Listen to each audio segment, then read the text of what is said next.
HighBridge, a division of Recorded Books, presents The People Are Going to Rise Like the Waters Upon Your Shore, a Story of American Rage, by Jared Yates Sexton, read by P.J. Ochlan. Prologue. Ugly Vibrations in These United States.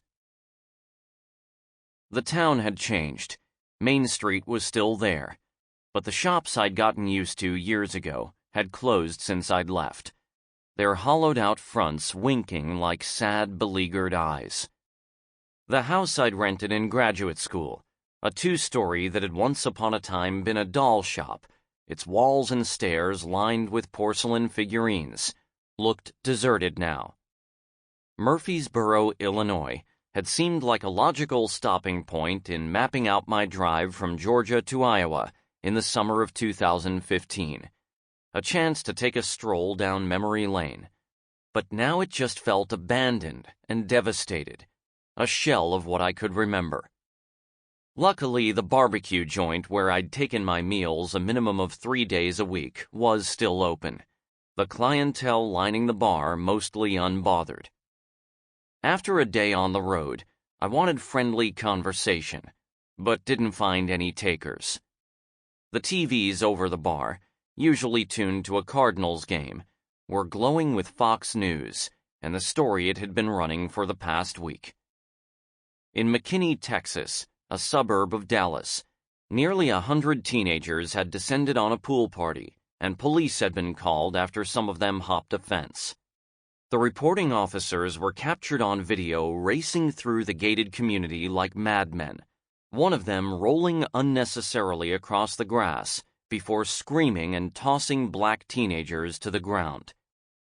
One of the teenagers, a girl in a peach and yellow swimsuit, had earned his ire, resulting in him manhandling her. Having dragged her back into the frame, he threw her down, grabbed the back of her head, and pushed while her friends tried to intervene. The officer drew his gun and chased them away before returning to the girl and shoving her into the dirt, commanding, "On your face." The video started and stopped and started again on a continual loop, sometimes beginning with the roll, sometimes the girl in the swimsuit. The host and guests spoke over it, all of them in agreement that things might have gotten a little out of hand in McKinney, but the officer was just doing his job. "People's too sensitive," said a man at the bar. 7 years before, we'd bought each other beers on a few occasions, usually whenever I wore my faded Cubs hat, and he felt like pining over the glory years of Ryne Sandberg and Harry Carey. The guy's name was Bob or Brad or Billy, something with a B, and when he talked about the 1984 team, his face would light up like he was bragging on his kids. I mean, for fuck's sake. Sentiment in the restaurant seemed in agreement. Another fella I'd drank with and argued with about the best fishing spots in southern Illinois was nodding at his pint of Bud Light. "Look at her. Look at how she's talking." In silence, I polished off my ribs and listened to the men and the tables around them commenting on the girl and how she'd been egging on the officer. Times had changed, was the sentiment. Kids today talk back in a way they never would have even considered in the good old days. Especially the black ones. A few blocks down, the liquor store where I'd spent a few of my graduate assistant checks was still chugging along. Stepping inside was like strolling through years gone by, as everything was as I had left it, including the cooler where a 6-pack of Miller Lite still held its same position on the same rack. There's something about old haunts that makes a person go on and on like an idiot, an appeal to be recognized, I guess, and I couldn't help but tell the cashier I'd once lived just down the street for 3 years. "Huh," he said, unimpressed. I asked how town had been, and he handed me my beer in a sack. "When'd you leave?" 2008. "Things weren't great," he said. "Recession and all. I bet. Bunch of folks addicted to a bunch of shit. Sure, I said, unsure what else there was to say. I'd graduated from Southern Illinois in August of '08 and moved back to Indiana right before the bottom fell out of the economy. A terrifying time to enter the workforce. I'd made it just fine after a few shaky years. Murfreesboro, I could tell, was still reeling from the punch.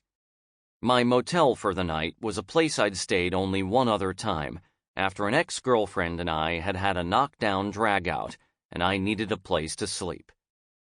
First, I'd driven to the parking lot of the nearby Walmart and tried to rest there. But a homeless man had knocked on my window just seconds after I'd drifted off, and I thought better of it. This motel wasn't much of an improvement, truth be told, and had I known what I was getting into beforehand, I might have taken my chances at the Walmart. Parked outside my room was a trio of beat-up pickup trucks, the frames rusting and nicked from years of hard use. Men sat on the ground, some resting in the planters, and others popping a squat right in front of my door. Workers, their skin permanently tanned and giving off the kind of hot glow only years of toiling in the sun could earn. Right then, they were only working on pounding silver tall boys of Coors Light and bullshitting to no one in particular. When I got out of the car with my bags, the guy by my door nonchalantly handed me one, and after throwing my luggage inside, I came back and lingered in the doorway. It felt good to drink that beer with a complete stranger. In all honesty, I'm always looking to toss a few back with people I don't know, especially if they're working folk. I grew up in a family of factory people who cursed like they were on the line and didn't have much time for talk that extended far past the weather or who was pregnant with whose kid. The truth is, there's still a part of me more at home in their company, and that's how I felt right then, drinking shit beer and just nodding as the men would say things out of nowhere that had nothing to do with anything. The guy who handed me the beer seemed in the mood to chat a little, and so I asked what kind of work they were doing. A little of this, a little of that, he told me, and said they'd been working construction that morning and would be landscaping the next day. After that, who knows? Done with the beer, I retired to my room to get started on the six-pack I'd bought and flipped through the TV. More and more, I was finding myself suffering through hours of cable news in an effort to discern just how the presidential field was taking shape. It was June 2015, and there were 15 months left in the race. Donald Trump was still flirting with throwing his name in the ring, and already the circus had begun. Everyone was expecting Hillary Clinton and Jeb Bush, a snooze we all should have known wouldn't come to bear, considering it didn't even come anywhere near matching the country's level of crazy. I'd started covering politics as a hobby, a means to avoid finishing a novel, and a way to entertain myself in the face of what looked like a predictable election that would probably end up being a soul-crushing slog.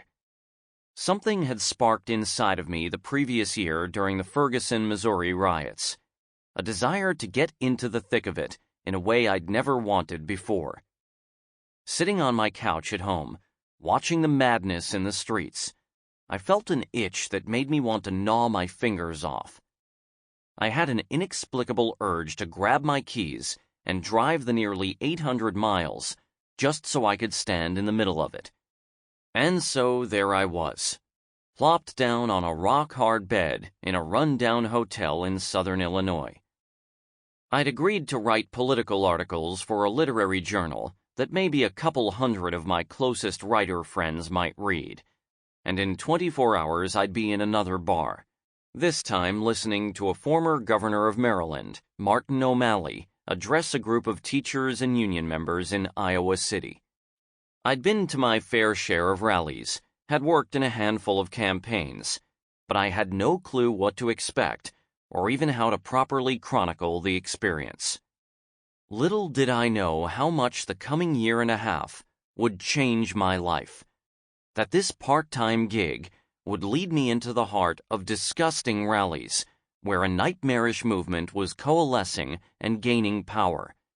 An experience that would push me into a spotlight where I'd constantly ring the alarm while spending one sleepless night after another keeping an eye out for people who regularly promised to see me hang. But back then, in that pit of a hotel, I was busy getting drunk and turning from one reality where McKinney was just another piece of evidence that black lives didn't matter, to another where police were simply trying to keep the country from exploding in violence. The contrast in coverage was stark and mystifying. With the click of a button, one could dramatically alter how the world was being delivered to them.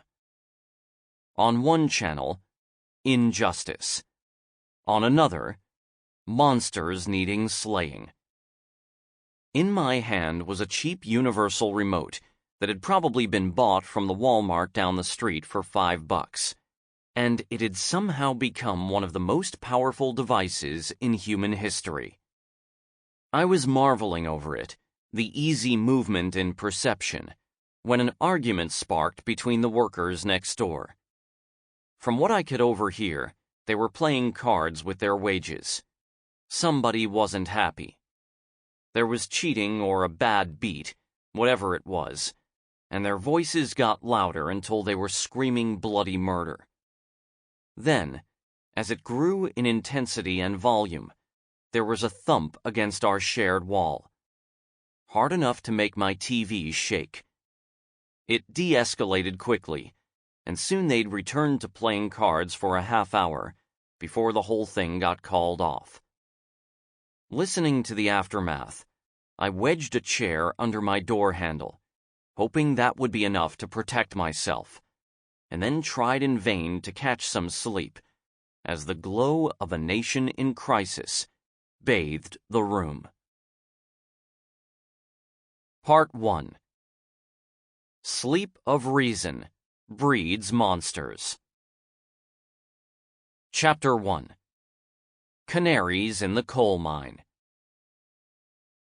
My first night in Iowa was spent in Sanctuary Pub, a dark wood-paneled bar haunted by old basketball coaches arguing man-to-man defense versus the 3-2 zone between reminiscing high school teams of local legend. Outside, the rain pelted the world, wind driving it diagonally into pedestrians hugging themselves and trudging forward. Former Governor of Maryland Martin O'Malley was scheduled to hold an event in the back room where University of Iowa students were double-fisting pint glasses of strong IPA while wrestling for position nearest the door where everyone assumed O'Malley would speak. The governor should have been a perfect candidate for the caucuses, an antiquated system where Iowans met in their local high schools and discussed their candidates. In this unique system, it looked like O'Malley, 7 months out, could have been a surprise contender. He was casual, experienced, and just liberal enough to justify Iowans' ever-present desire to send a signal to establishment Democrats. In any other presidential cycle, O'Malley would have been a force to reckon with. But 2016 was anything but ordinary. Voters were starving to send more than a signal to the party. I heard them whispering back there, some of them buzzed off a few sips, that they wanted somebody to tear the party apparatus to the ground and start over. It was a discussion I'd grown used to, mostly behind closed doors. The dyed-in-the-wool liberals were tired of half measures like President Obama's Affordable Care Act, and they were tired of party leaders refusing to attack fringe-right Republicans who had stalled so much of the government during the Obama administration. They wanted a single-payer system, a total nationalizing of the healthcare industry. Most of all, they wanted Pelosi and Reid and Obama to quit tiptoeing around the renegade Republican Congress and take their case directly to the American people. O'Malley offered a taste of that outrage, but he wasn't capable of embodying it in full. when he strolled into the room from the opposite end, his jacket already shed and his sleeves rolled up. Iowans love a politician ready to work. He smiled with an air of calm that didn't come anywhere near the level of intensity the crowd wanted from him. His was the type of stump speech perfected by Bill Clinton in the early 90s and adopted by members of the resulting Democratic Party. A laundry list of liberal points of view that could be fought for in a utopian system. An agenda that might be presented to an opposition Congress, but dismissed summarily. The only sign of anger O'Malley gifted the crowd came when a young woman asked him what his responsibility amounted to from his tenure as mayor of Baltimore, a city that had been recently torn apart by racial strife critics had quickly laid at O'Malley's door. This was the first time he dropped his "I'm most comfortable in a pub" act and let his emotions steer his ship. "Tell me how we have 5% of the world's population," he said, framing the problem of systemic racism, and 25% of the world's incarcerated population. And like that, the outrage was tucked back into the pocket of his slacks. His smile returned. A couple more questions, and he was shaking hands and heading back out the door he'd entered from. Outside, on the rain-drenched sidewalk, I waited for my cab among the small clusters of people smoking their cigarettes and hiding beers under their sweaters. Iowans take their responsibilities seriously and routinely make it a priority to attend as many events before the caucuses as possible. They'll travel hours just to hear what a contender, and in some cases a non-contender, has to say. At heart, they are prognosticators and pundits, unafraid to share opinions. "There's something that's not quite there," said a girl in a long-sleeved Iowa wrestling shirt. "Something's just not hitting." Her clique of friends agreed, even the young man with expertly coiffed hair and an O'Malley button stuck to his blazer.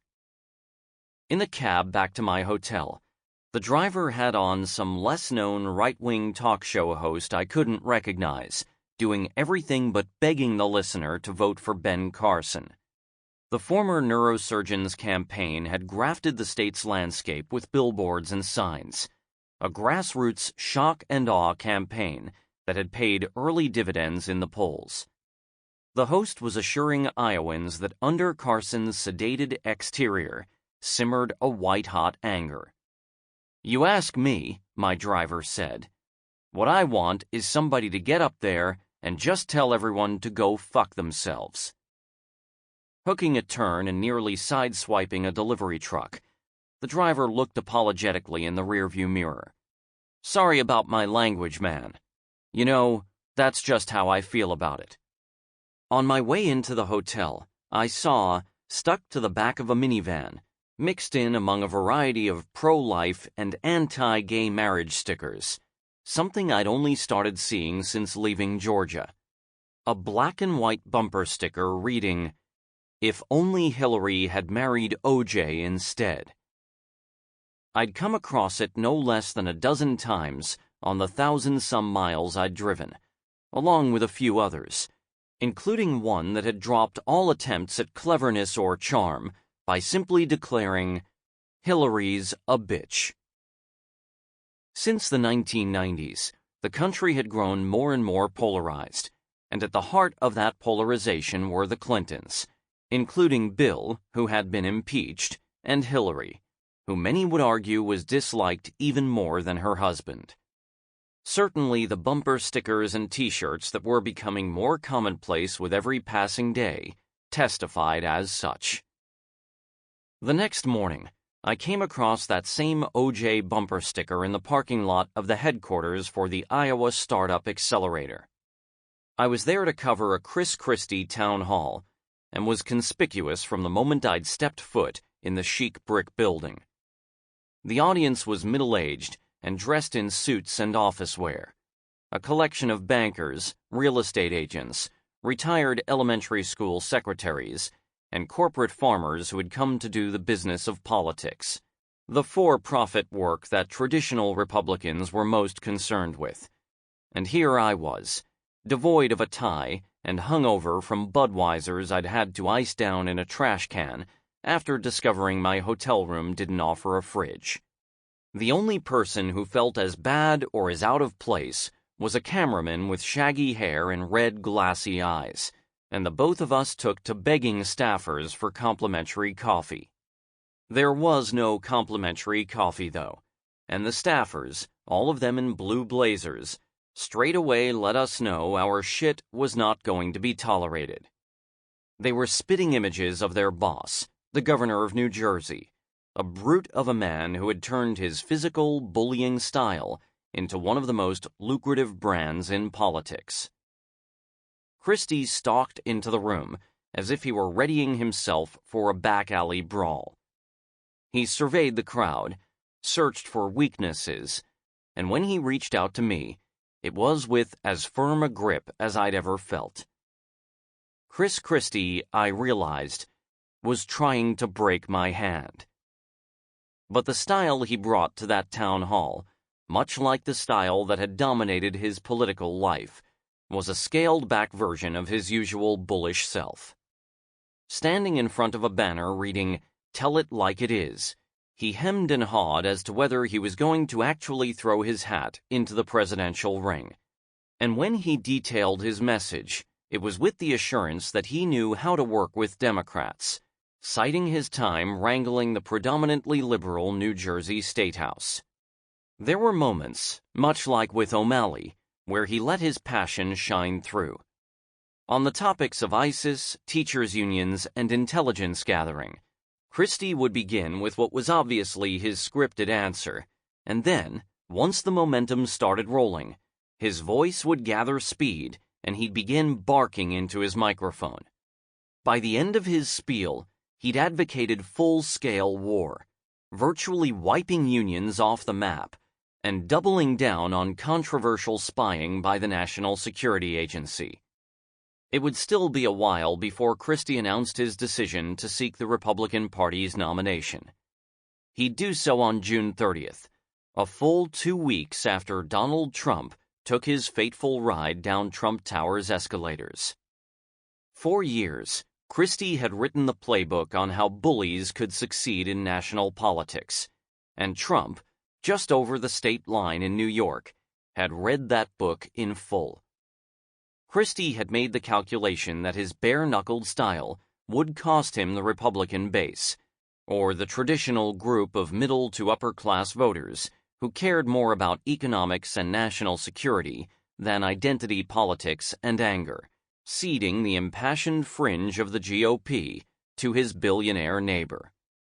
Things could have been so different had the governor, or any of his blue-blazered staff, simply taken the time to walk outside and read a few bumper stickers. Everybody knew Bernie Sanders wouldn't be president, and no one was afraid to say it.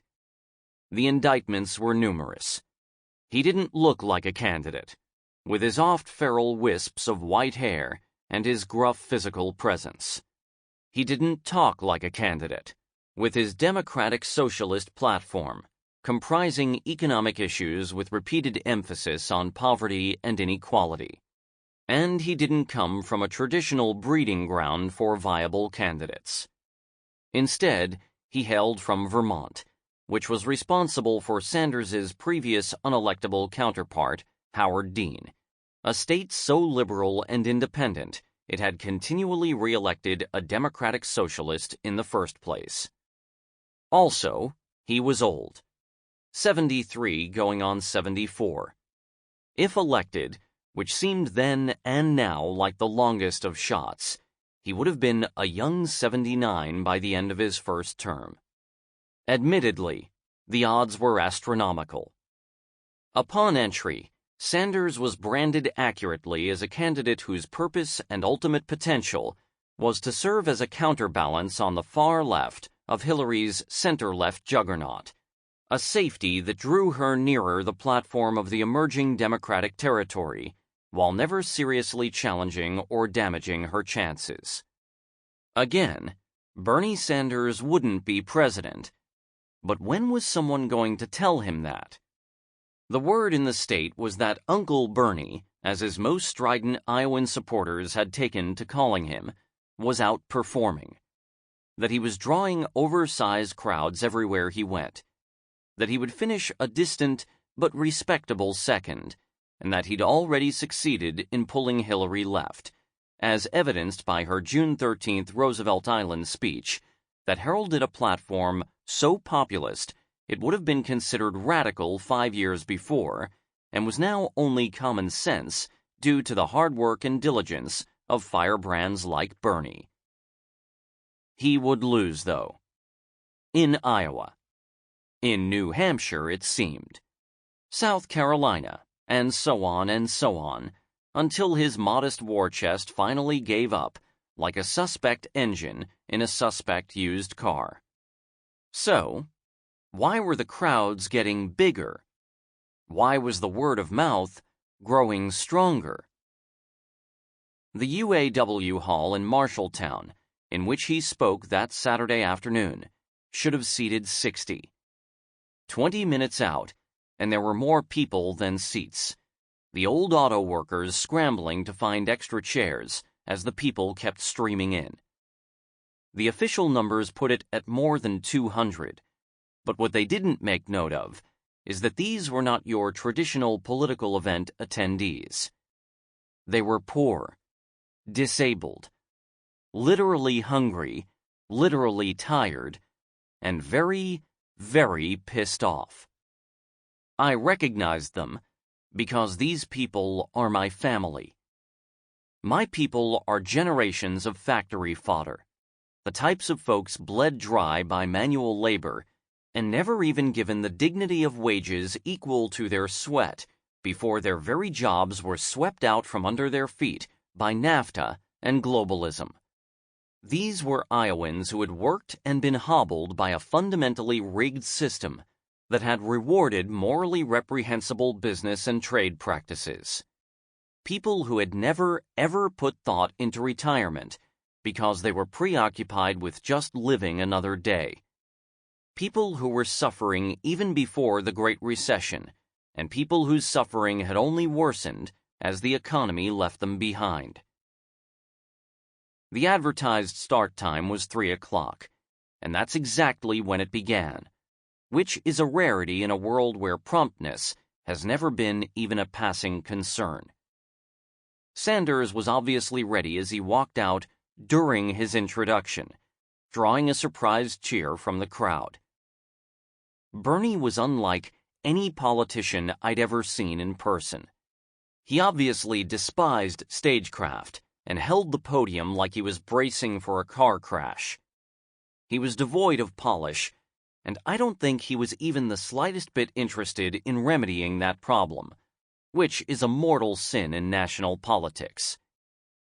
But most of all, he was angry. Not the type of strategic anger many politicians follow in their scripts, the writers having underlined and bolded certain stress points, or printed them in red as if spoken from God on high, or the type of anger candidates slip on like a blazer when it suits them. Sanders's anger was like a righteous fury a prophet might wield to frighten his wayward flock. It began with a whisper. We live in the wealthiest nation in the history of the world. And gradually it grew. Problem is that almost all that wealth rests in the hands of super wealthy families. And then it was there. There is something profoundly wrong when 99% of all new income generated in this country goes to 1%. It is grotesque, and it is not what this country is supposed to be. It was jarring. People shifted in their seats, not out of fear or discomfort, but because their growing outrage matched Bernie's as he read the roll call of problems. The wages, the lack of sick time and vacation time for workers, the giant... Sample complete. Ready to continue?